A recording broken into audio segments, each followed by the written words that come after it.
ಬೆಂಗಳೂರು ಗ್ರಾಮಾಂತರ ಲೋಕಸಭಾ ಕ್ಷೇತ್ರಕ್ಕೆ ಸಂಸದ ಡಿಕೆ ಸುರೇಶ್ ತಮ್ಮ ಉಮೇದುವಾರಿಕೆಯನ್ನು ಚುನಾವಣಾಧಿಕಾರಿ ಅವಿನಾಶ್ ಮೆನನ್ ರಾಜೇಂದ್ರನ್ ಅವರಿಗೆ ರಾಮನಗರದಲ್ಲಿಂದು ಸಲ್ಲಿಸಿದರು. ಈ ಸಂದರ್ಭದಲ್ಲಿ ಸಚಿವ ರಾಮಲಿಂಗಾರೆಡ್ಡಿ, ಶಾಸಕ ಬಾಲಕೃಷ್ಣ ಸೇರಿದಂತೆ ಮತ್ತಿತರರು ಉಪಸ್ಥಿತರಿದ್ದರು. ಇದಕ್ಕೂ ಮುನ್ನ ರಾಮನಗರದ ಪ್ರಮುಖ ರಸ್ತೆಗಳಲ್ಲಿ ತಮ್ಮ ಬೆಂಬಲಿಗರೊಂದಿಗೆ ತೆರಳಿದರು. ಈ ಮಧ್ಯೆ ಮುಖ್ಯಮಂತ್ರಿ ಸಿದ್ದರಾಮಯ್ಯ, ಉಪಮುಖ್ಯಮಂತ್ರಿ ಡಿಕೆ ಶಿವಕುಮಾರ್ ಸೇರಿದಂತೆ ಹಲವು ಮುಖಂಡರ ಸಮ್ಮುಖದಲ್ಲಿ ನಡೆದ ವೇದಿಕೆ ಕಾರ್ಯಕ್ರಮದಲ್ಲಿ ಅವರು ಭಾಗಿಯಾದರು. ಈ ಸಂದರ್ಭದಲ್ಲಿ ಮುಖ್ಯಮಂತ್ರಿ ಸಿದ್ದರಾಮಯ್ಯ, ಕಾಂಗ್ರೆಸ್ ಸರ್ಕಾರವು ಕಳೆದ 10 ತಿಂಗಳಲ್ಲಿ ಹಲವು ಜನಪರ ಕಾರ್ಯಗಳನ್ನು ಜಾರಿಗೆ ತಂದಿದೆ. ವಿಧಾನಸಭೆ ಚುನಾವಣೆಗೂ ಮುನ್ನ ನೀಡಿದ ಭರವಸೆಗಳನ್ನು ತಮ್ಮ ಪಕ್ಷ ಈಡೇರಿಸಿದೆ ಎಂದು ತಿಳಿಸಿದರು. ರಾಜ್ಯದ ಖಜಾನೆ ಖಾಲಿಯಾಗ್ಬಿಡುತ್ತದೆ, ಅಭಿವೃದ್ಧಿ ಕೆಲಸಗಳಿಗೆ ದುಡ್ಡಿಲ್ಲದಾಗ ಆಗ್ತದೆ.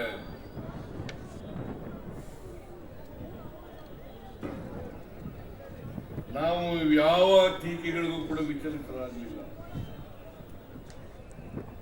ಈ ರಾಜ್ಯದ ಬಡವರು, ದಲಿತರು, ಹಿಂದುಳಿದವರು, ಕಾರ್ಮಿಕರು, ಮಹಿಳೆಯರು, ರೈತರು, ಎಲ್ಲ ವರ್ಗದ ಜನರಿಗೂ ಕೂಡ ನಮ್ಮ 5 ಗ್ಯಾರಂಟಿಗಳನ್ನ ಇವತ್ತು ಜಾರಿ ಮಾಡಿ ಅವರಿಗೆ ಫಲಾನುಭವಿಗಳಿಗೆ ತಲುಪಿಸ್ತಕ್ಕಂಥ ಕೆಲಸವನ್ನ ಮಾಡಿದ್ದೀವಿ. ಇನ್ನೊಂದನ್ನ ನೀವು ಜ್ಞಾಪಕ ಇಟ್ಕೋಬೇಕು. ಈ 5 ಗ್ಯಾರಂಟಿಗಳನ್ನ ಜಾರಿ ಕೊಟ್ಟಿರುವಾಗ ಯಾರು ಮಧ್ಯವರ್ತಿಗಳಿಲ್ಲ, ಒಬ್ಬರು ಮಧ್ಯವರ್ತಿಗಳಿಲ್ಲ.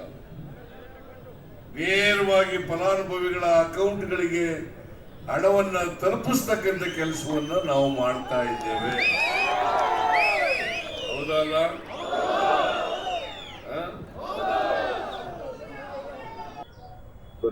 ಈ ವೇಳೆ ಸುದ್ದಿಗಾರರೊಂದಿಗೆ ಡಿಕೆ ಸುರೇಶ್, ಬೆಂಗಳೂರು ಗ್ರಾಮಾಂತರ ಕ್ಷೇತ್ರದಿಂದ ಮತ್ತೊಮ್ಮೆ ಚುನಾವಣೆಗೆ ಸ್ಪರ್ಧಿಸಲು ಪಕ್ಷ ಅವಕಾಶ ಮಾಡಿಕೊಟ್ಟಿದೆ.